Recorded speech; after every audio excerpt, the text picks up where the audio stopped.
Welcome back, comments below, episode 2. Thanks for being here, thanks for your comments. This is Alex Irvine. Hello. I'm standing in for Stu, who's in Bolivia right now, partying it up. And we're gonna talk about what's cool, what's hot, and what you think about it. Plus, obviously, we have another special guest who's gonna come by and we'll talk about his projects. We will talk about your comments, we always do. That's what we're here for, right? Let us know what you think. Let's just go straight to the first comment. And how about Alex, you do the honors? Yeah, sure. This one's from Paige Mumson. South Bank has to stay because it's part of our skating heritage. Everyone moans that teenagers just hang around, but then they're quick to take away the facility that keeps them off the streets. South Bank is a street spot, so it's kind of, but I know what he or she's getting at. What's more important is actually, where do we stand with South Bank? As I understand it, they are making a campaign for it to be registered as a village green, which means it would be preserved and be like a safe public space that they couldn't develop on. But I think it's in court to figure out exactly how it's viewed by the government, which so we're talking high courts here with wigs and everything proper. I think, yeah, big wigs, lots of people, lots of money, good conversations. Skateboarding is that important? I think it is that important, Steve. It is. It's got you here. True that. I'll do the next one. Yeah, go for it. Stephen Kelly says, would you guys say graffiti is part of skateboarding? Only thought cause South Bank always looks amazing, as well as the skating that goes on there. What's your take on graffiti? Are you a fan? I wouldn't say I'm a fan of graffiti, but I do enjoy seeing good graffiti. It sounds like you're a fan of good graffiti. Yeah. I think graffiti takes place in the same parts that skateboarding does, so I enjoy skating a spot that has good graffiti. Who doesn't? See, I far prefer toilet humor graffiti. What's your opinion, though? Yeah, what do you think? What kind of graffiti do you like? Is graffiti part of skateboarding? Let us know what you think. Bringing us straight to our next comment, which comes from Joseph Remming. It sucks that the government in London aren't pro-skateboarding like in places as Copenhagen and Sweden. These countries, Copenhagen is a city, Joseph, seems to work with skaters to build something everyone's stoked on. Sounds about right. I know a guy that might have more of an opinion on that. Yeah? Roll VT. The city in Malmö is really open-minded towards skateboarding, and I think other communes could definitely learn a lot from you know, the open-mindedness from it, and realizing that, you know, it's more of you know, it's our own distinct and unique culture. And they kind of forget that, and they give us, you know, a lot of freedom.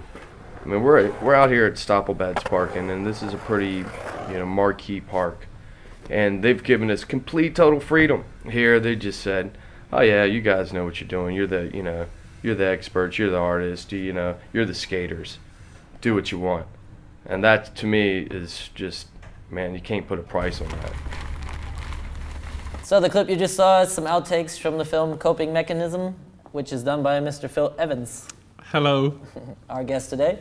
And Phil, what's it all about? Coping Mechanism is basically a documentary about the Malmo skate scene and the best film ever made. Apparently, not my opinion. But yeah, the kind of, I guess the reasons I wanted to move to the city were the reasons to make the film, which were because it's a really progressive scene. The government sees skateboarding as a socially valuable thing. They're building parks all over the place. I think last summer they built like 4 parks around Malmö. But the next step in the progress will be to take existing street spots, which are good and skatable already, but they're like resurfacing them, putting blocks in, just making it better. Metal edges or whatever. Yeah, and I think like one of the key things in the Malmö skate scene anyway is that they have skaters who are able to communicate properly with the government, so you don't get these rhino ramps or imported shit parks that skaters. Do you think actually that's something where the South Bank project, it's like maybe one of the first times that the London skaters are actually communicating properly with the government? Yeah, well, I don't know if it's one of the first times, but there's a good lesson in it. Like with the Malmö guys, they formed a official government organization like 15 years ago because they established themselves in the eyes of the government as a legitimate sport. They're able to get funding and they're able to cater to the skaters' needs and have like pretty much complete control. So there you have it. Skateboarding is an official sport in Sweden. Do you think it changes how skateboarding is, though? It's pretty creative, pretty kind of haphazard. There's not generally a lot of organization involved. How does that affect it, having been there for some time? I don't think so, because I think the only difference is behind the scenes, where There's guys like John Magnuson, for example, who's one of the key guys there, who goes to the government and the skaters. And to the skaters, he sees what they need. And to the government, he can translate it into bureaucratic language to say, listen, if you want skaters to be happy, if you want parks that kids are going to go to and be accessible, you should let us do it this way. Have skateboarders build the parks, have companies like Concretures and Brigarit building the parks. So I don't think it changes it, it just makes it better. So go check it out. You can buy it or you can rent it on Vimeo, is that correct as well? All Skate Malmo, that's the website. Or just go to Malmo and skate. Yes, better idea.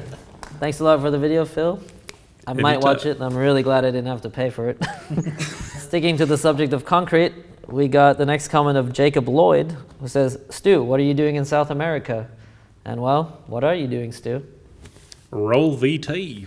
Hey Steve, hey Alex, bienvenido a Bolivia. Sorry I can't be with you guys, been on my honeymoon, which kind of turned into a skate trip for the last 2 months. It's been pretty hard work. So I went from Brazil into Uruguay, then to Argentina, and now I'm in Bolivia. Skated some pretty sketchy places, but met up with some brilliant locals and got some footage along the way.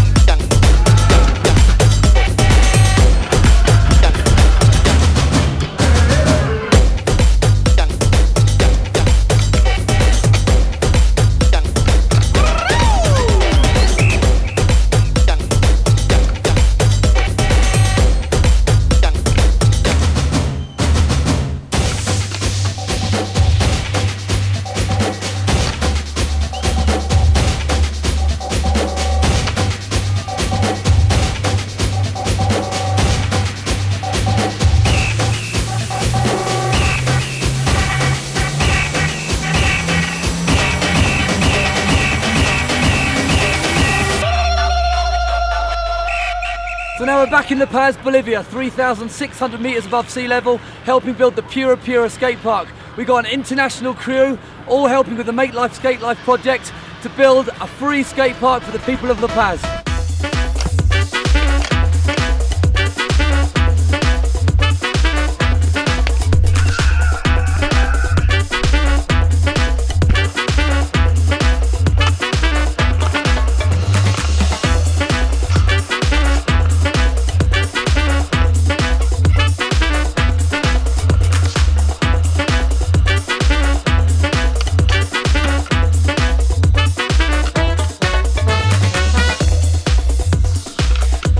So don't forget to leave your comments below. Have any of you ever been to South America? Ever eaten guinea pig? Ever eaten cow's heart off the street? Drunk chicha? Is this possibly the highest skate park in the world? Please leave your comments below.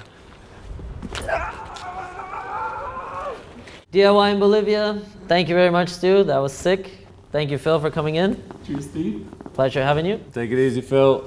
Always a pleasure. Well, La Paz was good, but here's what's bad.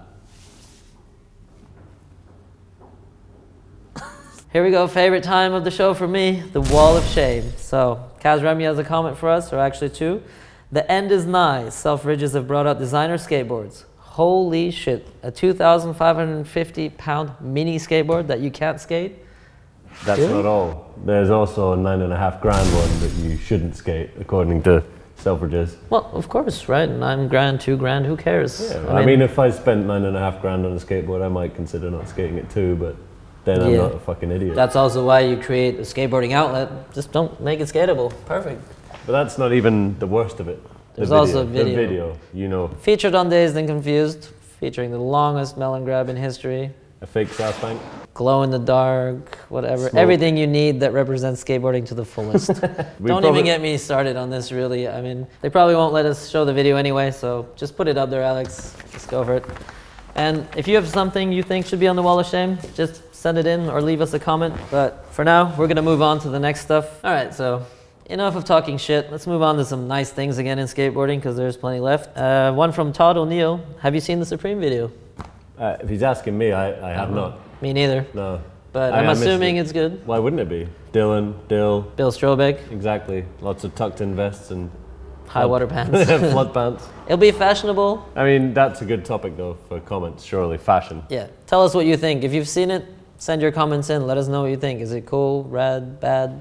I was thinking more about the tucked in vests. Who's got the best part? Who's got the best fashion? Ooh, so many questions. Okay, we got another comment here from Fabio Torres. He says BTW, which I think means by the way. The Madars episode was awesome, obviously. Great skating and some fun times, exclamation mark. Yeah, I agree. I had some fun watching Madars, but he's a friend of mine, so I'm maybe biased. Next. So we got another one here from Ezekiel Lavetzi. I'm an okay skateboarder, but now I want to buy a longboard. Good choice. Do you guys think there's a big difference between these two types of boards? Well, that much difference between them, but I mean, that's like, yeah. That is really the tip of the iceberg. I mean, it's like football and handball, hand job, foot job, whatever. Yeah, they suck. Fucking, why are you buying a fucking longboard? So if there's anything out there that you hate about skateboarding, or that just is like your little pet hate, things that piss you off, just send in your comments, let us know what it is. Steve's gonna fix it. I will help you out, don't worry, I got your back. All right, that's it. We're out of beer. Thank you, Alex. Welcome. Cool to have you. Thank you, Phil. Stu, thanks for nothing, but enjoy Bolivia. And thank you for your comments. Keep sending them in. Subscribe to Line 9. Hopefully see you next time. Otherwise, not. The rock threw a rock at me. And then she went off and searched for the rock, and she came back with the rock that the rock threw at her, and it's in the shape of a heart. Oh man, she's pretty. And she was like, it's a sign. Yeah. So then Benny and Sam went on a mad mission, finding all these rocks, and then Benny said, yeah, we come back full of rocks. And they put them all over her bed, all these heart shapes, rocks, and then she comes back, and she has a fucking fit because she walks into her bedroom and all these heart shaped rocks all over her bed. Fucking genius. Say hi to Phil for me. Thumbs up.